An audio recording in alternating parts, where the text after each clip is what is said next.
الحمد لله الذي جعلنا نذكره. كثير من الناس لا يستطيع ذكر الله سبحانه وتعالى، منهم المريض، منهم من قضى نحبه قد مات وقد فارق هذه الحياة، منهم أيضا الكافر.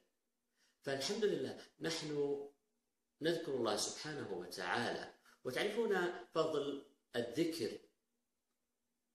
الذكر من أفضل العبادات ومن أيسرها على اللسان، والموفق من وفقه الله لذلك.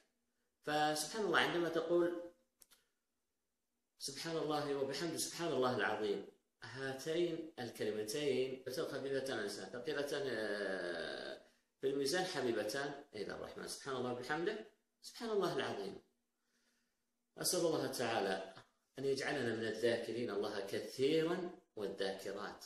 لم يكتفي فقط بالذاكرين الله والذاكرات، لا، والذاكرين الله كثيرا والذاكرات أعد الله لهم مغفرة وأجرا عظيما. كذلك من أعرض عن ذكر الله سبحانه وتعالى معيشة ضنكا وضيقا شديدا.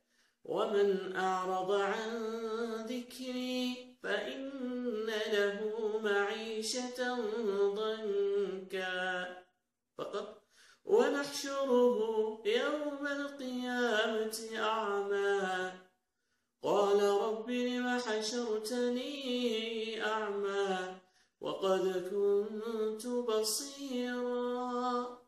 السبب قال كذلك أتتك آياتنا فنسيتها وكذلك اليوم تنسى.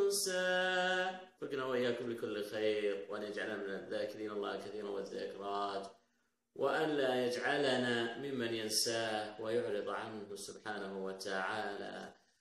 وفقني الله وإياكم للخيرات، صلى الله وسلم وبارك على نبينا محمد وعلى آله وصحبه أجمعين. السلام عليكم.